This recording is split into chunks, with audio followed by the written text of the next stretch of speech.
Bulabinaka, the home of Pacific Arts, is a talanoa web series with professionals from various sectors who will share their insight around themes of cultural custodianship, Pacific research and methodologies, inclusive strategies of safeguarding our biodiversity, telling stories through visual arts, performing arts, and heritage arts, art therapy, business ventures in the midst of COVID-19, triumphs and challenges of 2020, and a hopeful 2021. From renowned scholars and educators to musicians, dancers, visual artists, this web series pays tribute to our elders and to the young people for their contribution in reimagining and recreating what it means to be a resilient Pacific Islander in these contemporary times. Welcome to the home of Pacific Arts.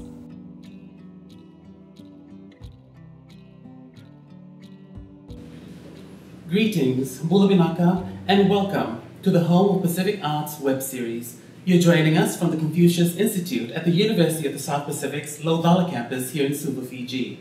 I'm your host, Jesoni Naga, and this morning I will be joined by four incredibly talented dancers, choreographers, co-directors, and directors of four amazing companies based here in Suva Fiji. From Moanalua Performing Arts Center, we have Ateca. From Wehi, Fiji, we have Henry Steele. From the ManaVa Performing Arts Fiji, we have Katalina Fotofili and Mata Dance Crew, Tevita, Tobeyaweni. Bulabinaka guys, and welcome. Thank you very much for joining us this morning. So to start off this panel discussion, this is very informal. We really just want to get your ideas and feedback about your different companies and how your development, personal and professional, has been in the past couple of months, especially with the COVID-19 pandemic. So to start off, I'd like to first of all ask that you introduce yourself and give us a little brief about your different companies. Thank you, Jess. Thank you for having us here this morning, and welcome to all the other dance family here. My name is Ateca, and I'm the director of Moanalua Performing Arts Center. And we were established in 2015, and I co-founded the group with Glenn Lord, who is now in space in Samoa, co-directing that company. And at Moanalua, we teach dance and acting and aerial arts. And hopefully in the new year, we will be branching into music. Thank you. Thank you, Sarah. So my name is Henry Steele, and I'm from Wehi, Fiji. We've been operating for close to a year now. We were founded during the lockdown period. So fortunate enough to also have worked with and also under some, all of them actually. And Wehi, Fiji is actually, Wehi is actually a word from the Naga dialect, which means to dance or dance. And we are a performing arts consultancy. So we don't only deal with dance, we deal with other art forms as well. So we've been fortunate enough to collab with fashion designers, music artists, visual artists as well, straight after the lockdown period. So, and we're also hoping to branch into becoming a talent agency. So, New Year 2021 goals. Lovely. Thank you, Henry. Thank you so much, Jess. Bulabinaka, my name is Katalina Fotofili. ManaVa Performing Arts Fiji was founded about 4 to 5 months ago, but the name was it has been with me for the past 10 years, I would say.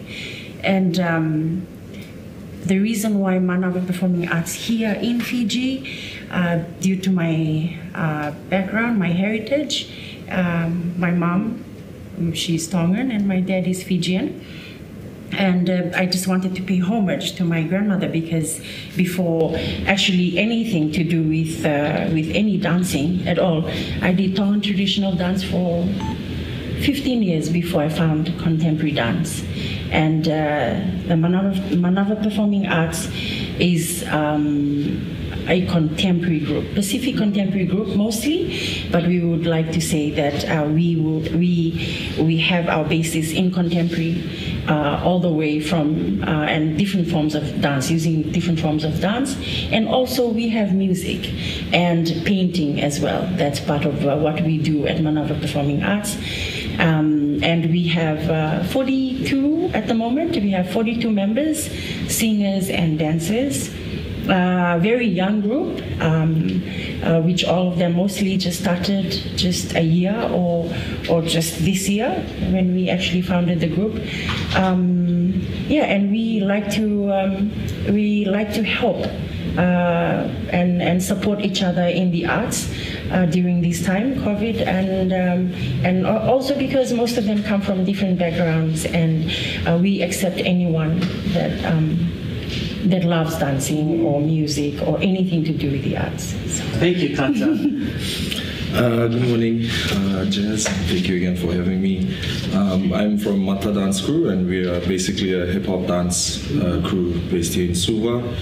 We were established in late 2018, so just over 2 years of running. I think we were established with the aim of developing the hip-hop dance culture and seeing how that can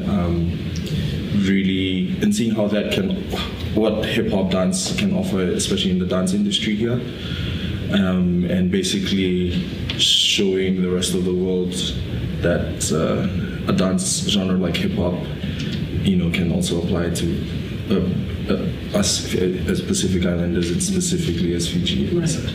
So. Yes, I'm fortunate to be here, and thank you for having me. Thank you very much, Te. I think at this point, I'd like to congratulate you all on the wonderful job that you've been doing for the past couple of months, especially with a lot of lockdowns and with the tourism industry that have retracted most of, not all, the events. And I know that you're very well aware that Nandi has taken a big hit. And so congratulations on keeping things going. I really think that it's a testimony of the collaboration efforts that's now happening amongst artists. And so I think before we proceed, I'd really like to know, and I'm sure the viewers are also quite curious, as to the origins and the history of the names that you've come up with for your companies. Thank you, Kata. Thank you, Jazz. ManaVa, it's a Tongan word. It means breath. So we were thinking, well, I was thinking at that time, most of the projects I had in my mind, I wanted to put it as breath of life. So whatever it's dead, we would bring life to that space, or whatever that we do, that we would bring life to the people or to anyone that wants to come and partake in whatever we do. But it has a deeper meaning. With mana in the Pacific sense, I was thinking of having, it's like the spirit or the magic, and va because of Alan Allo, who was actually one of my inspiration in dance, and he was the one that I really looked up to in contemporary dance, and because of him, I've managed to stay this long in the arts. And Va, he's from Samoa, and Va means the sacred space.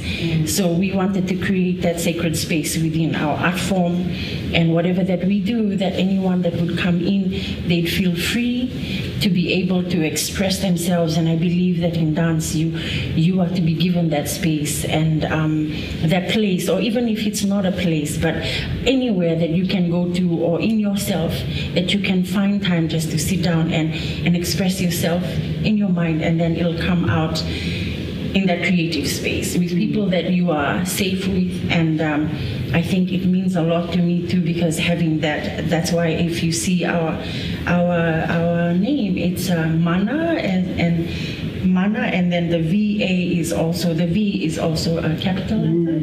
So just to stress that, and ManaVa is just because of my paying homage to my my culture, my background from my grandmother, since I've been learning Tongan traditional dancing for 15 years before that. Yes, so thank you. Thank you, Kata. Yeah. Shall we move on to Moanalua? Moanalua, it's a funny story, because Moanalua was, Glenn was the one who came up with the name Moanalua. And to him, I'm very thankful because he's allowed me to carry it on, even though he's left. And for Moanalua, meaning Moana meaning the ocean, and Lua meaning depth or darkness. On our logo, we have a woman that is coming out of the sea with a fish, surrounded by the fish to signify the ocean, Moana, the connection, which is the connection with other Pacific Islanders. But really what it means is you as an individual coming out of the depths. And through the art form, I believe that we're able to heal people, heal individuals, heal communities, and get people out from their depths to come out of the ocean and share their stories, tell their stories over the seas. That's what Moanalua is for us. Thank you very much, Ateca. Shall we move on to Mata? To be quite frank, it wasn't an easy time deciding on what name to call ourselves when we initially started. But so Mata is derived from the word Matangali, and being that we were going to be establishing ourselves as a hip-hop dance company, which is still quite foreign, especially here in Fiji, we settled on the name Mata because we knew that we were going to be the representatives of this sort of genre that is newly establishing itself here in Fiji. So we thought to call it Matangali, but it wasn't really connecting with me, so I said, we just said Mata, which also means to be the face of or the representative of something. So we hope that having the name and this new genre being established here, we hope to live up to its name of being the representative of something still quite foreign, but hopefully will be a household dance genre in the next few years.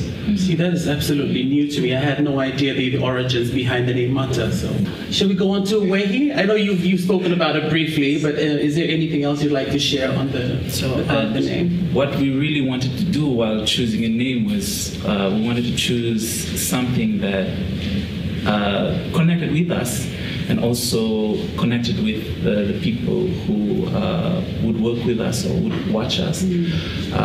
Something that would create conversation as well, and we thought Wehi.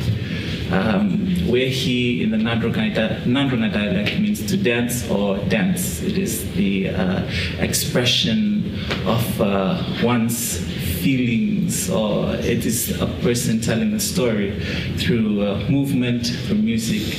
And we felt that the name really, it sat well with us. After settling on the name, we registered the business with Wehi and Wehi Fiji, and we found that it is an interesting conversation starter because a lot of people would come. What is Wehi? What does it mean? What is the meaning behind it? And it's a good way to start a conversation and to tell people about what we do and about the performing arts here in Fiji. So how long have you been in this industry? Or how long have you been a performer or choreographer or creative director? So I've been in the industry for performing professionally for about 6 to 7 years, but generally performing for about 12 years, singing and dancing. In the company, we have about, so there's 3 of us who co-direct the company. So altogether we have about close to 13 years of experience in the performing arts industry. And the company has been operating for close to a year now. So we've been fortunate enough to stay open for this long. So then, congratulations, and a lot of multi-skilled people in that group as well. So well done. Shall we move on to Katalina? Thank you. I started with the Oceania Dance Theatre in 2001. The exact month would be in June. and that was about 20 years ago. So 20 years ago, but prior to that, I was doing 15 years of Tongan traditional dance. Now, try not to calculate my age. But yeah, so, just last year, I've been with the Oceania Dance Theatre for 19 years. And then I left last year to manage Rako Pacifica, another world-renowned group here in Fiji. And I was really grateful for that experience as well. And I just left Rako in August this year or early September, and I started ManaVa as soon as I left. Officially, yeah. Yes. So it's been 4 months actually, just 4 months. Yeah. So Thank you. Ateca? I started off at the Oceania Dance Theatre in 2002. And it was purely my passion for dance that took me there. So this year, as a professional performer, it would be 18 years. I not only dabbled in dance, I've done acting as well. And those are the two big passions that I have. As choreographer at the Oceania Dance Theatre, we were always encouraged to explore choreography, putting together dance pieces, and we're very blessed to have someone like Ellen to give us that opportunity, because in those times we didn't have all these dance schools that are like coming up now. And as a creative director, it's been 4 years now, and I'm enjoying this, and I'm very glad that we now have all these young people that are keen in the performing arts, and whom we hope we can also nurture, mold, and bring up in the world of arts. Thank you, Ted. And Ted? I've always thought that I stumbled upon dance as a career. So I started my dancing at Dance Fiji in 2013. It was a random Saturday. I was supposed to be going for a Saturday class because it was my final year in high school. But then my close friend told me to attend this workshop that Vo was conducting. So I'm not really sure what if I did not go with my friend, if I would still be dancing this day. So I started dancing at Vo in 2013, and I left around mid-2018 before establishing Our Dance Fiji here in Fiji. And while still in Awe, we decided to have a baby project in which Mata was formed. Because Awe was a Pacific contemporary dance company, but I always gravitated towards the genre of hip hop. So that was how Mata came about. Right. And then we've been continuing as Mata Dance Group since then. So, excellent. Yeah. Thank you. And now I want to move on to the vision of your company. What exactly is your vision for the company in terms of its contribution to Pacific or Fiji dance development? Maybe we'll start with Moanalua. Well, for me, it's always been, it's a childhood dream of mine to own a school of performing arts. And this stems from it just doesn't. It just stems from me wanting to be on stage and being able to tell my story through the arts, because I was a very shy young person, and during those times, it's very hard to, like I said, very hard to find schools where we could do this, where we could go and learn acting and learn dance, or to go and explore these avenues in the arts that we knew we had a talent for, and there is a whole lot of talent. So for me, the vision has always been to be able to create a space for those aspiring artists, those aspiring actors and dancers, because we're a small island in the Pacific, looking on the big screen, and we want to be able to do that, and we know we can do it, but how do we get there? And that's, I think, our role as as directors, and I feel it would be the same for everyone here, is to be able to nurture that and mold those talents and bring that to a world-class level where we will be recognized, where our stories will be told as Pacific Islanders, because it's very important that those stories are told. And yes, that's mainly my vision, is to be able to mold those artists and bring them out to the world. Nice, thank you, Taylor. Shall we move on to Mata, Taylor? Our vision at MATA is basically to develop and harness the love of hip-hop dance, and basically normalizing this genre of dance, especially here in Fiji. I think over the years, with the vast amount of experience from dance artists like Ateca and Katalina, who've been in the industry for like this long, the obvious or most popular dance genre right now is contemporary. And I've always thought that dancers in Fiji can also offer quite a lot of the same amount of talent in hip-hop dance. So our vision is basically to be that platform where dancers who love the genre of hip-hop come and develop and harness and are provided opportunities to grow in this art form. And also be like a platform where they could venture out and establish themselves as like a brand of their own in terms of what they can do in the dance genre. So, yeah. Thank you, Te. Shall we move on to Kata? One of the visions for the company is to do a lot of those outreach. Yeah. In that, and just saying that is because I just wanted to bring up my logo as in the Vui. And in the Vui Pacific sense is like it's used to call for any meeting, and that's what we usually do. So for me, instead of for us at ManaVa Performing Arts, is that we try and reach out. So it's like we're the Vui. We're going out to do our outreach program with the kids. So that's one of the things that we'll be doing. So far, we haven't even gone out, and people are coming in already. So it's been working. So thank the Lord for that. Yeah, so that's what I would like to do more. Yeah. Excellent. All the best with that. Thank you. Thank you, Henry.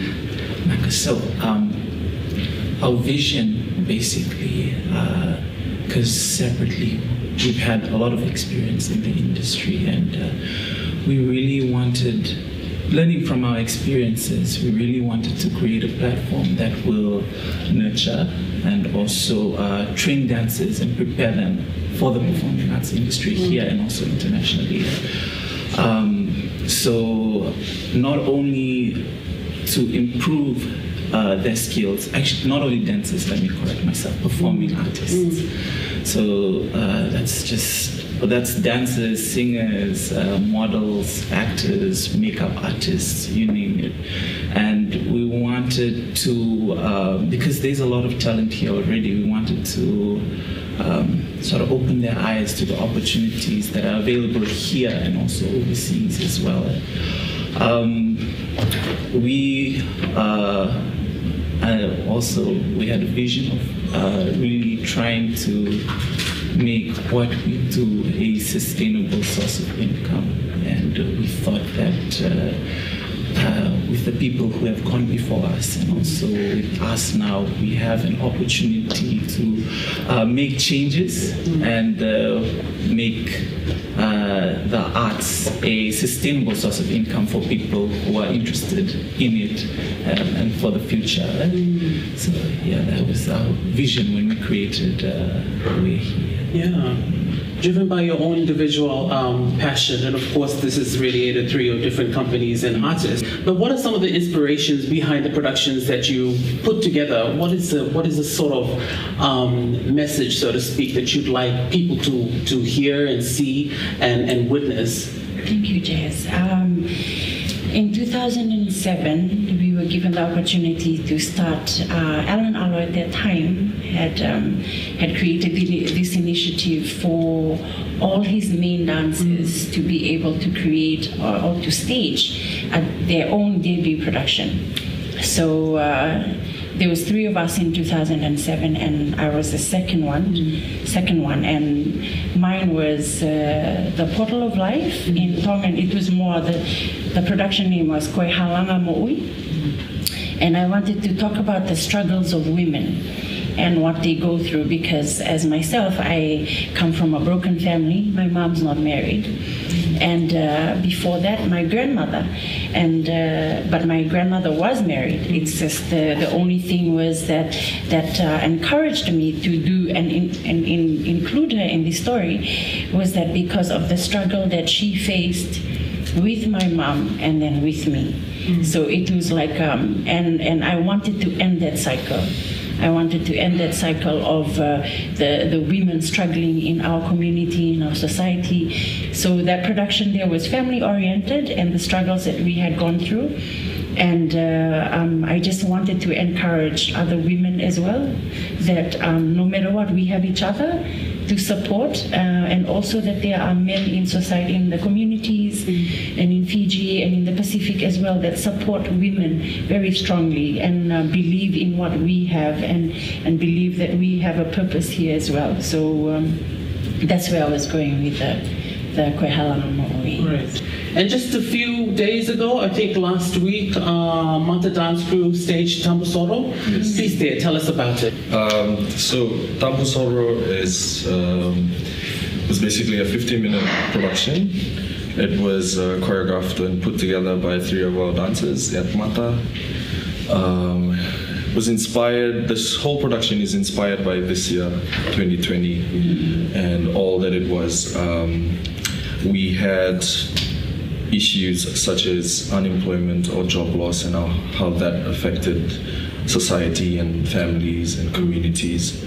We had situations like having to adapt to the new normal and how we as people, especially from Fiji and the Pacific, are adapting to like what life is like now, post-COVID. But it also, more importantly, the whole production was aimed at really displaying the resilience of people in Fiji and in our communities. And just going back to your question about the inspiration behind these productions or shows, we really wanted to be able to show people that no matter how difficult or like how hard this year was, we're so fortunate that we're all still alive and all still living our dreams, especially as like artists. And I think one of the most things I'm personally proud of as an artist is seeing how the arts community, whether it's dancers or musicians, videographers, fashion designers, have dealt with this pandemic.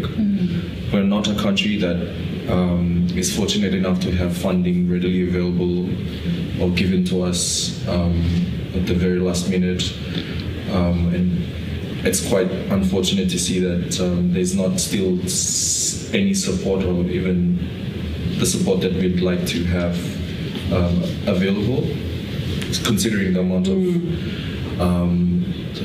of contribution that the arts community does for the economy. So I guess I'd like to say that I'm really proud of every arts collective or any artist basically that even till now is still doing what they love and still, continuing their passion. So I think artists have just become non-conformists, not stand with the conventional. So yeah, well done. Shall we move on to Wehi? Wehi has been very, very busy doing a lot of fashion campaigns, and we'd like to hear about that and also any upcoming projects. So straight after lockdown, we started the whole lockdown period sort of put a lot of things into perspective for us, because a lot of our sources of income were affected. And so during that whole, was it 3 month? Yeah, 3 month period, we were just in our room, sort of trying to answer the big questions. How am I going to pay for this? What am I going to do? Where am I going to get the money from? All these different questions, because we've made the performing arts sort of our main sources of income, and it's what we do. So we started collaborating. We crossed paths with a lot of other passionate artists who reached out to us, and they said, "Oh, we want to collaborate on you with this, and we'll pay you." And so we started working with our first project straight after lockdown was with Zuber. That's Faraz Ali and Eli Chikoyomi. So we started doing a lot of window installations for them, and this couple, they're very passionate about the arts, and they've invested so much into seeing young people grow. And so the window installations were a way of them investing in the performing arts here in Fiji. We've been doing that for about 9 months now with them. And so we've been fortunate enough. Another project that's been headed by one of our co-directors, Jed Taylor. It's a web series which we just recently launched. It's called Hanuch Oki. It's a Rotumun word which means storytelling. So we really wanted to, during this period, we wanted to use what we do to tell the stories of people who couldn't tell the stories. So we thought that the best way to get the stories out would be online, because a lot of people are online. Yes. And because we didn't have the resources or the time to put on a full production at that time, so we thought, okay, let's make a web series and make it easily accessible to everyone. So we are touching on issues like domestic violence, climate change, relationships, things that people can easily relate to and easily connect to, the messages. Yeah, so looking forward to releasing more content. That's very exciting. Thank you very much for sharing that. Sorry, can you say what's the name? Hanuch Oki. Okay, excellent. All the best with that. Now let's talk about process. We've spoken about our productions, but process in terms of getting the whole production together. What is your sort of plan? What is your methodology? What do you usually have to do? Do you have to put out a call for dancers? Do you already have dancers, or do you have to hire them? So how long does it usually take? For example, Tambusora, how long did that take to put together the production team, your artists, and your PR stuff? Well, to be quite honest, Tambusora was sort of like a production that was hanging by a thread after we had hosted Dance Fest Fiji, right, which was a huge amount of work in itself. And basically, I really didn't want to overwork the dancers, so we sat down and I honestly asked everyone if they were up for putting up another production in a matter of 5 weeks. Oh. And to my surprise, but also something that I found quite inspiring, was everyone was all in for it. And like I mentioned before, that the whole show was put together by 3 of our dancers who choreographed. The process for me personally, I really tried hard not to micromanage anything. I found that that's a battle that I have to fight and also sort of improve on next year. Because when you sort of in the capacity to make sure that your vision is always how do you say it, displayed at any production or show, you unconsciously have to stop it. You're always worried about what's going to be put on. But for this one, I tried my absolute best not to interfere with their creative process, not to correct or sort of change anything that they wanted to put on the night.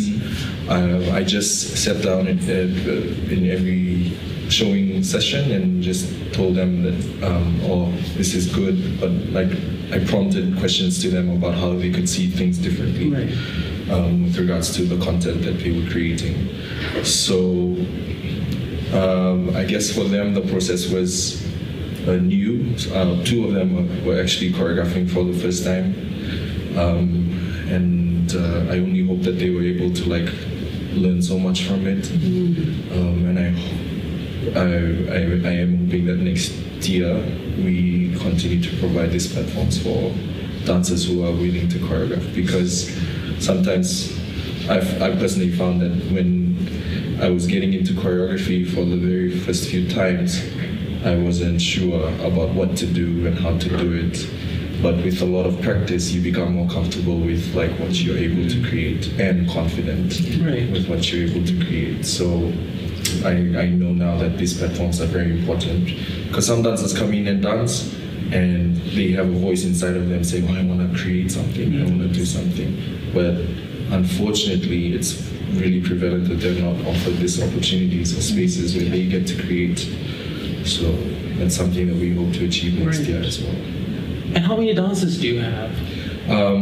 Right now for the company we have about 11 dancers, and we used the rest of the cast that performed at Tabusoro from our classes that we hold regularly throughout the year, and as an opportunity for them to perform and probably put their dancing to good use, we involve them in the production, because that's the only way that they'll be able to know if they're really learning something or taking something away from the dance classes that they're enrolled in. So we involve them in situations like Tabusoro and company production, so that they have an understanding of what it's like to work in a professional space with choreographers and costume designers and everything. So, or like a holistic sort of process.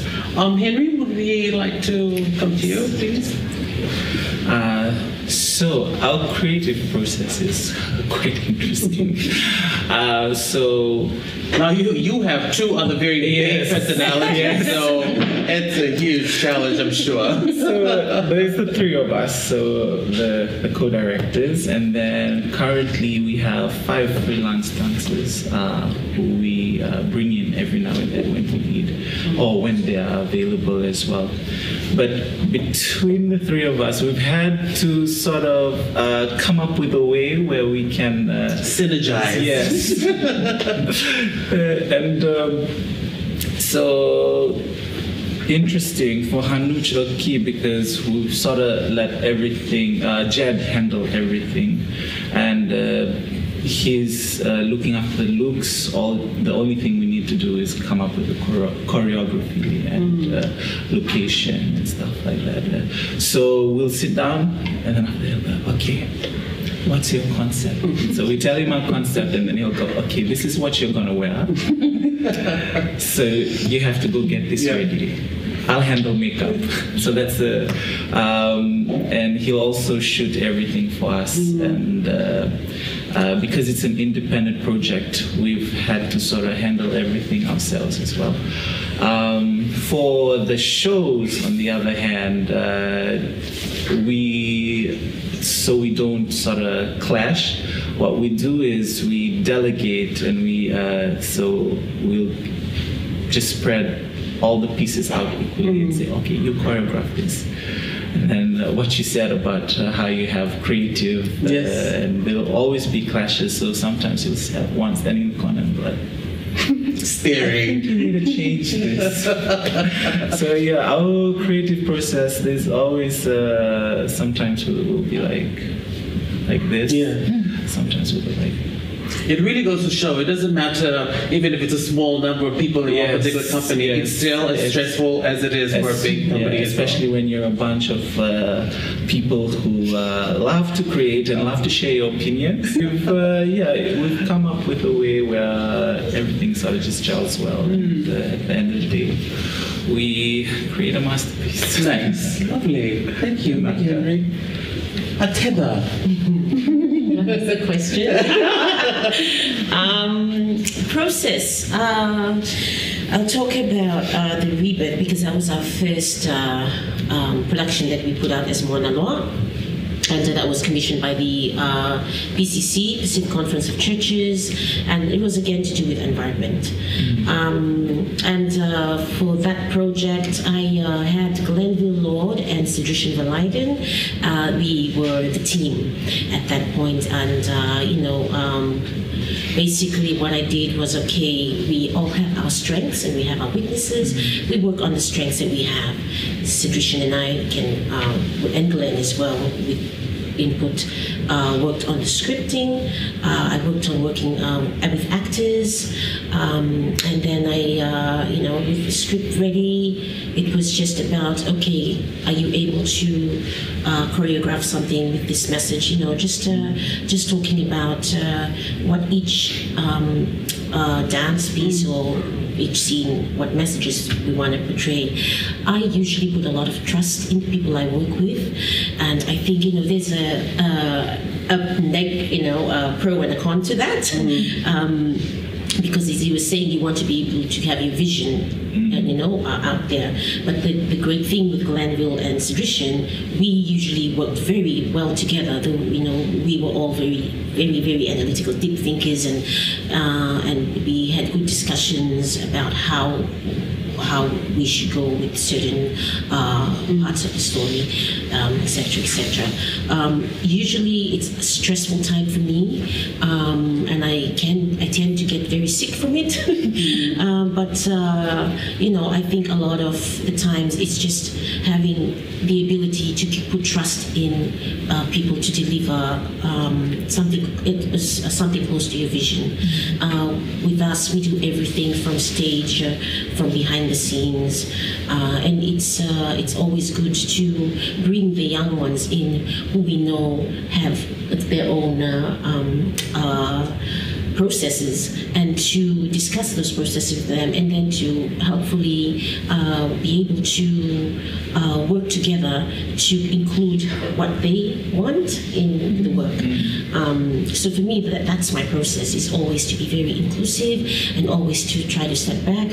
I think blessed to have grown up under Ellen, who was he just threw you into that, but learning from that, being that scary, you learn to, okay, we can discuss it, instead of you just like, oh my gosh, I don't know what I'm doing. So yeah, that's for me.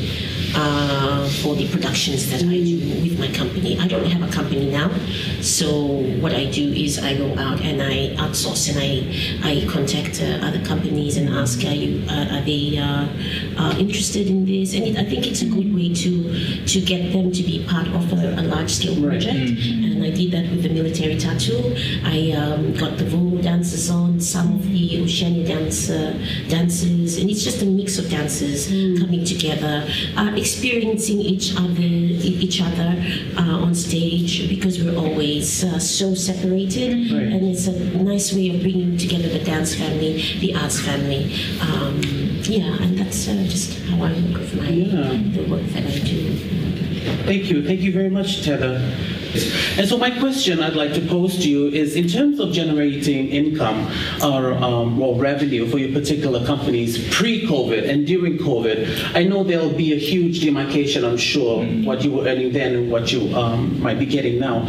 But how have you been able to keep yourselves afloat? Do you charge students to come and dance for your companies? Do you generate most of this income from a lot of gigs? Or how exactly are you generating these funds? We'll start with the Mata. To answer your question, Jez, we really had to reevaluate ourselves during the lockdown period. We were in the middle of a term where we were teaching students face-to-face, and right after we were told to stop teaching, the team and a few dancers sat together and we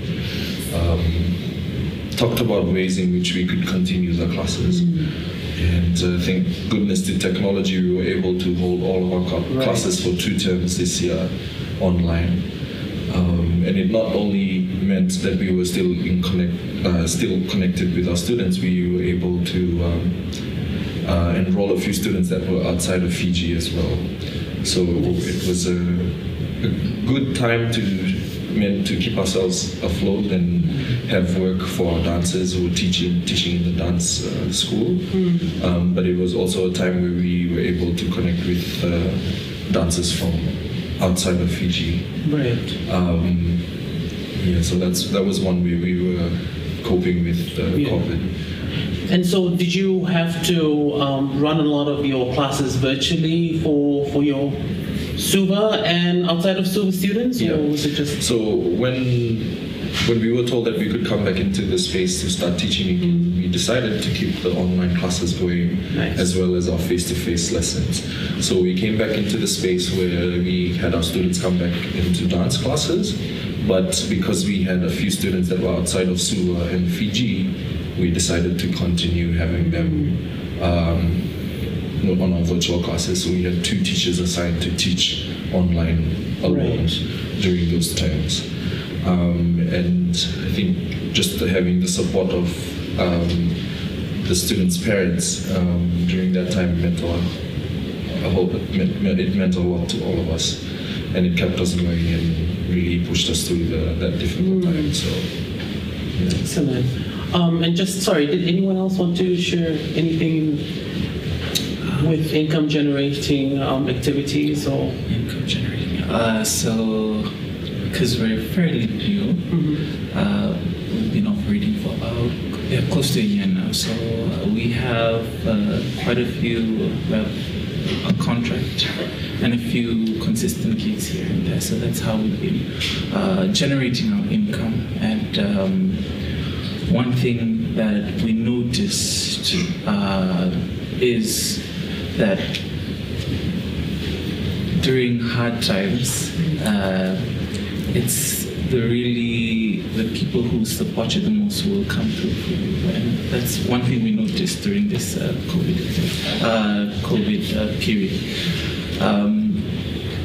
It was a few of our biggest supporters who came out. They said, "Oh, we want to do classes. Can you do classes for us?" So our private classes and our consistent gigs are sort of what has been keeping our company afloat. And thank you to everyone who's been supporting us.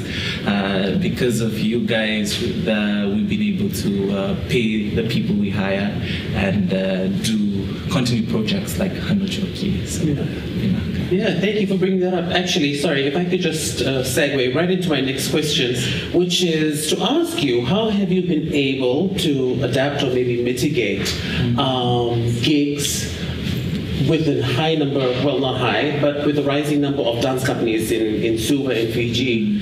How have you been able to adapt to gigs where you take on clients and don't undercut other dance companies? So how are you able to do that? Because, a client will come to you and say, would you be able to do this for us? Yeah. And if the pricing is something that's about their budget, then other companies, because that's a kind of conversation that needs to happen, especially at a time like this when the dance companies, even though it's increasing, it's quite a very small market because it's now focused around Suva.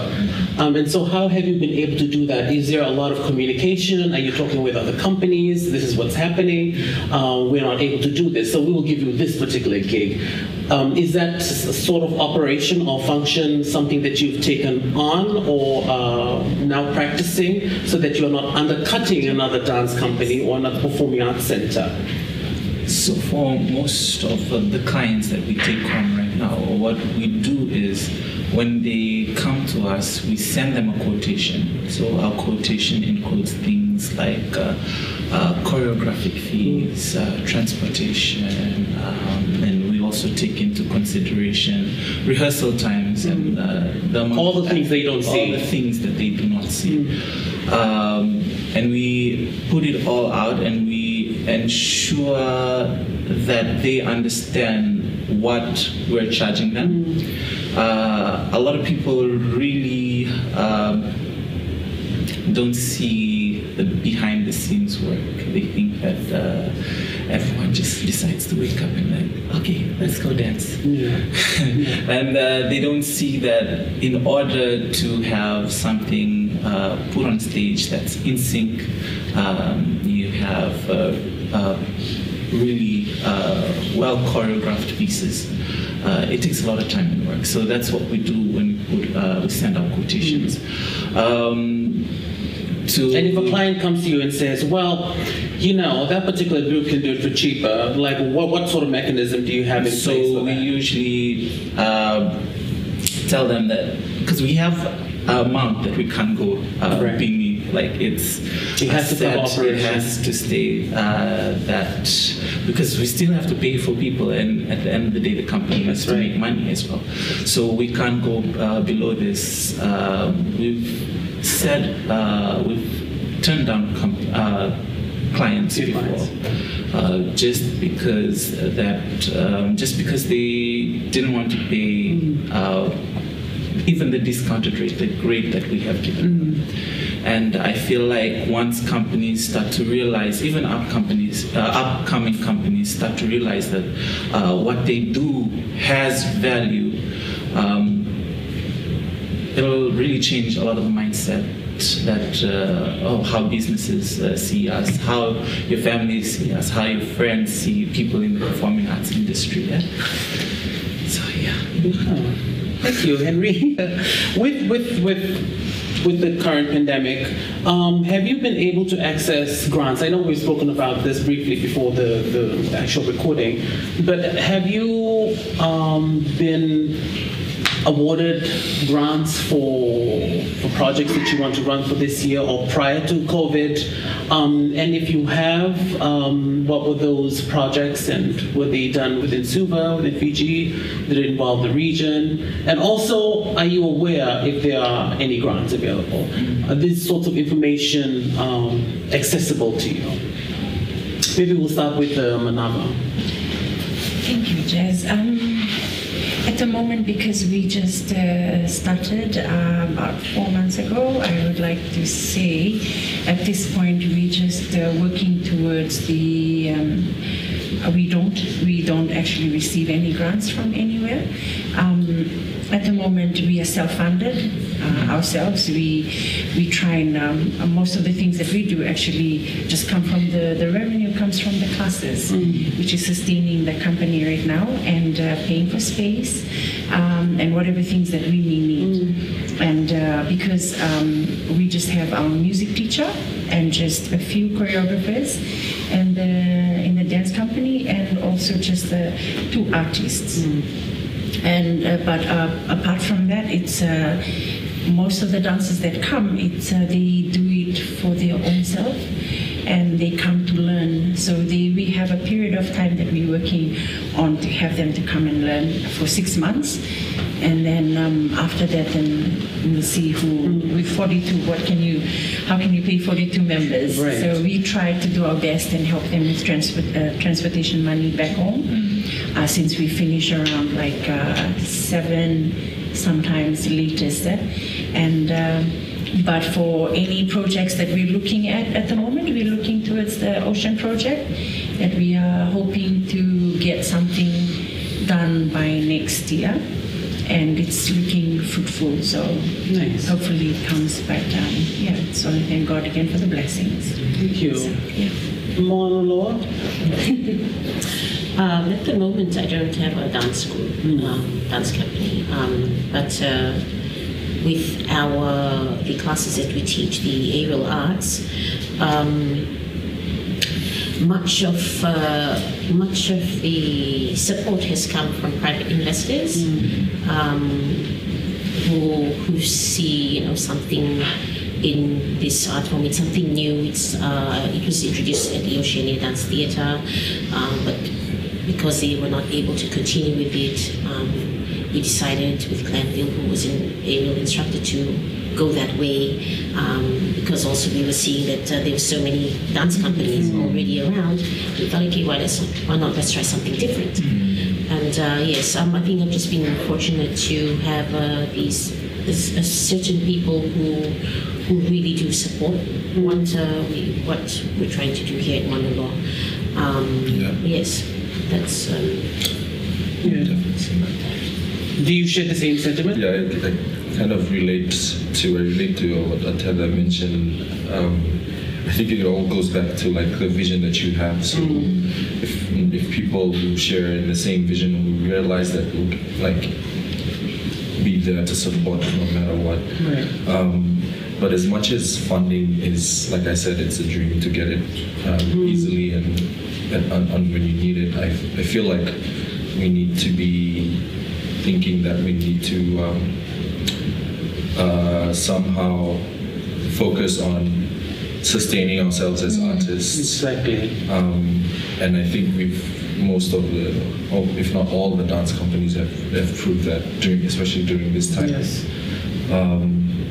So yes, at times it is absolutely necessary, but in a place like Fiji, or where the arts isn't really, supported by decision makers, we need to be thinking about sustaining ourselves as artists. Yeah. And in order to do that, we need to be clear about what exactly we are doing in our own, private sort of dance collectives, so that we attract the people who realize that vision and who will support. Right. But going back to what you said, I really do agree that there needs to be some sort of body, or at least like an online platform where each dance company that has an activity or a production or showcase is able to just post what they're hosting, or post where they're performing and what they, it goes back to what you said, like not booking things on the same day, and ensuring that we're supporting each other, like going to watch this company's show and this company's show. Because I'm pretty sure that it exists overseas. It's been talked about here. We've had the bodies such as the Fiji Islands Dance Association that was established by Sachiko Soro, that was, going towards that idea of really unifying the dance company so that there's no undercutting or issues like that. Now, as we head towards the end of this interview, I'd really just like to get your opinion on just one, if you could or if you would put together a production or a show, or if you'd like to express a social issue, environmental issue, whatever that may be, what would that issue be? For me, I played around in my head, ideas of working with women in prison, with prisoners, with kids in the street.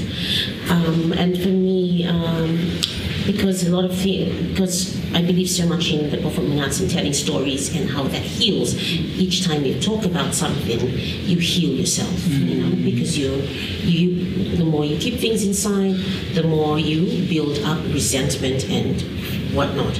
So for me, it's always been something I wanted to work with kids who, like selling on the streets or who are homeless, or also with the women in prison, because I believe that the male prisoners themselves, because I believe that they have some stories that they may be able to share with us to open up our minds, and shed light on them as a different person. Because what we see is negativity, but I think there does lie in there a human being, someone real, just someone who needs to be heard, and it would help also to take away that stigmatization that we tend to have towards them. So yes, for me, there's a project that's been mulling on in my mind that I'd like to work with them, just for a better understanding from society's point of view into their world and what it's like. That's for my end. Thank you. So we'll actually move on to the final question for this interview is, what would you say to parents and guardians that try to really dim the lights for talented kids? I mean, this is like a stern message to them. I think there's a whole lot of misconception about the performing arts, about the visual arts, about anyone who wants to artistically express themselves. There's a huge misconception by parents and guardians. So what would you like to say to them? If they are listening right now, like, what exactly would you tell them?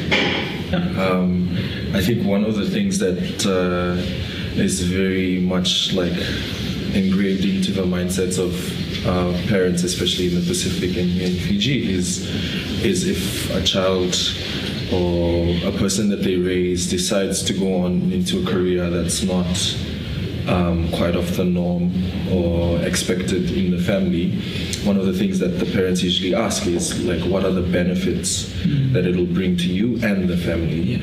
And going back to like what you said about advice, I feel like aspiring artists need to know that you may have the passion and like the skill or like the talent to do things, but if it does not like involve discipline and commitment into your craft, then you will definitely not get anywhere, and that will definitely live up to the mindset that in the parents, that the parents have, which is, it's just no use getting into the arts in the first place. So it really should come from the the artist itself. Like they need to prove this mindset's wrong, and in order to do that, you need to show that your craft is actually worth something, or it's taking you places. Because that's what I've personally found in my head.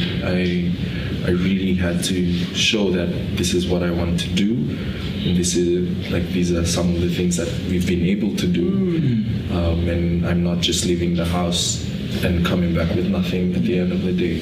So part of it should be from the artists themselves. They need to prove themselves that what they're doing every day is taking them somewhere or meaning something in their families and in their communities. Thank you, Te. Yes, I think I would like to, because I'm a parent myself. Exactly, I have 2 girls, and the eldest is into the arts, and I wouldn't dare dream of discouraging my child. I think for any parent to realize the potential for their children, to give them, I think actually just be more observant and be there for their child, just the support that they need, because you don't know what your child can become in the future while growing up. So I think for me, what I did was, because I was already in the arts sector, I encouraged my child that way as well. And over the years, I've seen, I would have loved it, because for my family, we prefer to be more, academia oriented.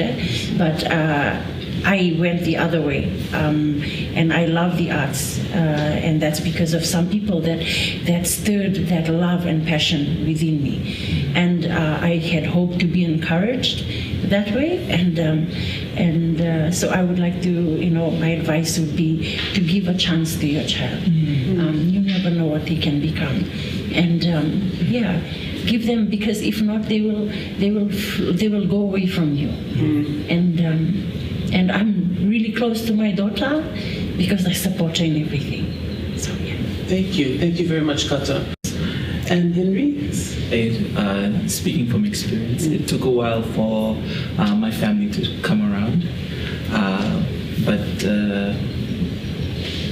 just with the support they showed me and the investment, it grew the passion, and it made me want to prove to them more that I can do it, I can make something out of it. And I feel like parents should just invest more in their children, and who knows, they'll be performing in the courts of kings and queens, and performing for leaders, and in front of international stage. Yes, in front of audiences that cannot be counted. Right. So just continue to invest, and anything is possible. Thank you, Henry. And Teva? Well, every child is different and unique, and a lot of as children we're very creative, and I think it's something, as you grow older, then you have all these things that come in front of you, and it deems your creativity, and one of those is just talk, things that you hear, things that you absorb from around you, and I think we need to take that and change it around and be more positive, and we need to realize that every child has a voice, and that voice is a gift from God, and That's for me. Thank you. Thank you very much, Te and Kata and Henry and Ateca. That's all the time we have for you today. If you'd like to check out more of their programs, you can check their social media accounts out. We've got Moanalua Performing Arts Center, we've got Wehi Dance Fiji, we've got ManaVa Performing Arts Fiji, and also Mata Dance Crew. Until the next time, here at the Confucius Institute, I'm Jesoni Naga.